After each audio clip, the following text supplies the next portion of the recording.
to break format a little bit to take a couple of minutes to talk with a friend from Colombia about the national strikes that just within the last day, President Duque has finally acknowledged. Strikes against austerity, strikes against cuts, strikes against privatization.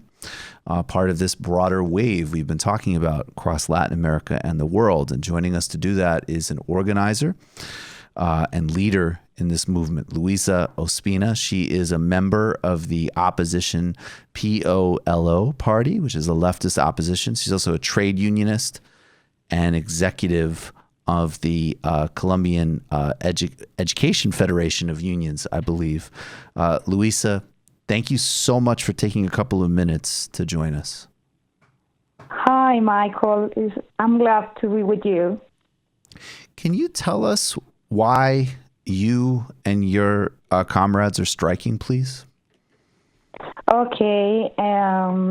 Let's start by saying that Colombia is going through a social phenomenon that started on November 21st, and it began with as a purpose for central of workers, trade unions, organization of university students, and we were at the street to reject something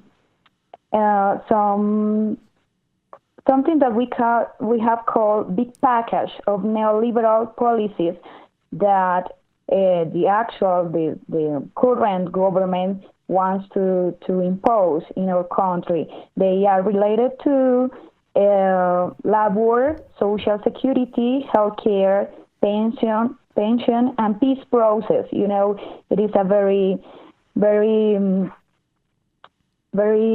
special topic in our country, and we are, as workers, working, in fact, to make the peace process something successful. But the government is not putting too much attention to this, and it is a very difficult situation for us.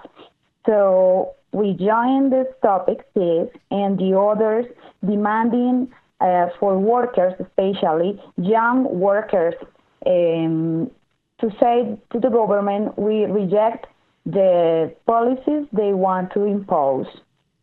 What are your demands for workers and for the peace process in Colombia? And I'll just tell people the peace process in Colombia involves the FARC political movement, guerrillas. There was a peace process that was negotiated a couple of years ago and concluded by the former president of Colombia. It was actually rejected and slightly in a referendum amongst Colombian voters, but still went forward anyways.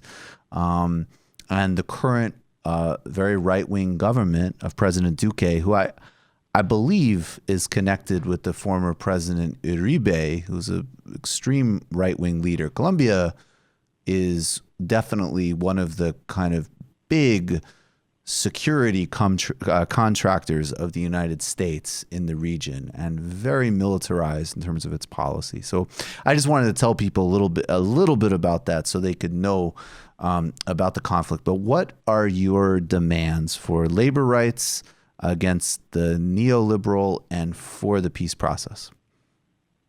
Okay, for about labor, we have from the Central of Workers, we have called that big package. In Spanish is paquetazo. It means a set of neoliberal policies and that get worse people's conditions related to social security.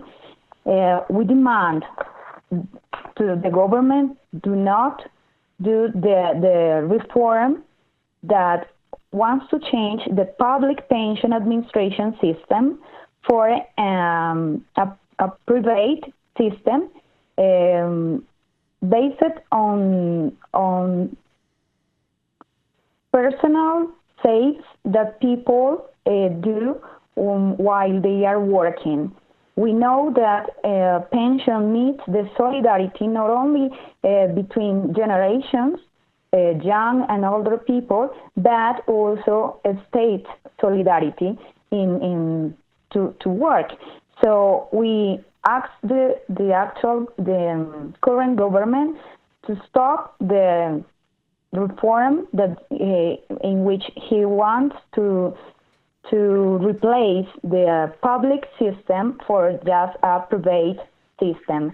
And we all know that in that way it is impossible to get a pension. It is impossible to get a dignity elder age.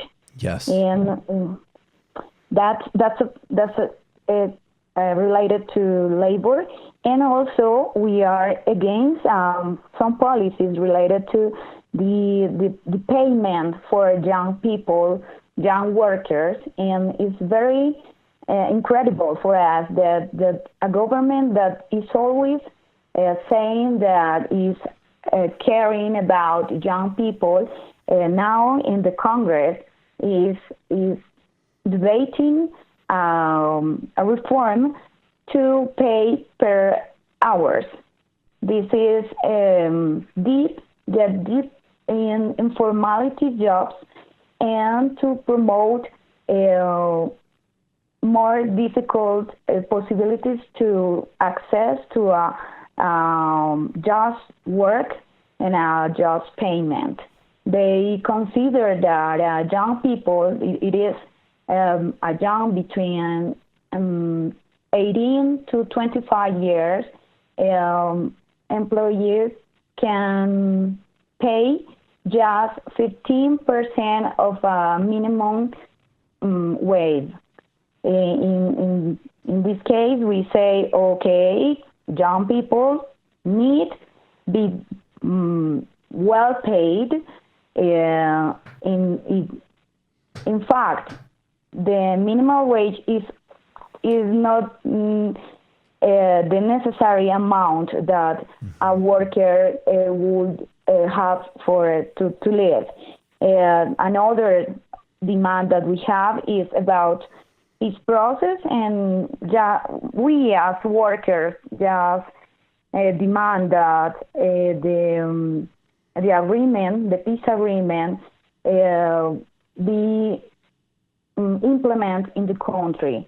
Now we have a government that doesn't want to fulfill the agreements with the former guerrilla, and now they are killing them and they are putting them into danger.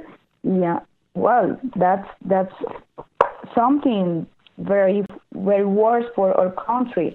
We, as workers, want a place to live where we can work and progress, but it is not possible when you have paramilitarism, narco, and also guerrillas around. It is not possible to consider other problems in the country if we are just paying attention to peace and war. We consider that for the government, it's a good business to keep that discussion about peace and war, because that's the way they can implement all the policies, because people just want to be secure. Right. And that's the methodology that the former, the Uribe's government, you mentioned him before, is the same position that Duque has now, and it is not a good system for Colombian. We just want the government fulfill the agreement, and also to do the same with some other organizations. They have signed some agreements, and they are not putting into action those agreements. Luisa Ospina, I appreciate you so much telling us what's happening. We're going to continue to cover this more. We have all solidarity with you, and I really hope that you'll keep us in touch. And I also want to thank our friend who helped set this up so much. Luisa, thank you so much. Thanks to you, Michael. Thanks a lot. Take care. And I just want to say, I mean, this is really important because the security system in Colombia is such that she's absolutely right that political violence has continued and escalated. The FARC disarmed itself and has tried to move into electoral politics. And the right-wing paramilitaries and narco forces, which have always been connected with the Colombian government, Colombian military, are continuing paramilitary campaigns quite aggressively, including in city areas. The connection in Colombia between U.S. foreign policy in Colombia specifically, things like Plan Colombia, which have been devastating to Colombia's environment and also have meant tight relationships with the Colombian military, which are globally notorious for their human rights abuses. I mean, this is another comedy, right, in terms of the conversation about, say, a Venezuela relative to a Colombia. But it also has meant that Colombia has been, because they have never had, I mean, they have a liberal party. They've had some more sort of centrist-y tendencies. There's not, their left has been FARC guerrilla fighters, and they have had union organizers, which are and environmentalists who are murdered regularly. So they've been sort of the tip of the spear of aggressive neoliberalism, the drug war, and militarized foreign policy, and then kind of just re-exported back to us as like just a den of cartel heads, which is not only a false image, recently it's changed because there's like a Pablo Escobar tourism industry in Colombia is safer, but that actually had an extremely damaging effect on the country's GDP in terms of people's even perception of safety in those types of issues. So there's global risings everywhere. I agree with Pepe Escobar that in some respects in Latin America, it's so stark because neoliberalism itself is being confronted. But of course, I always say there's socialist and labor factions in Hong Kong. There's certainly serious labor and inequality unrest in Iran. But Colombia, because of the violence and because of the right-wing tilt and because of the tight security relationship with the United States, it's really, really significant. It's also very, very physically brave what people like Luisa are doing in leadership roles. So I'm really glad we did that. You just watched a Michael Brooks Show video. Subscribe to get them all. Why wouldn't you? Don't be foolish. Click subscribe below and become a patron as well. Patreon.com/TMBS. Thanks, everybody.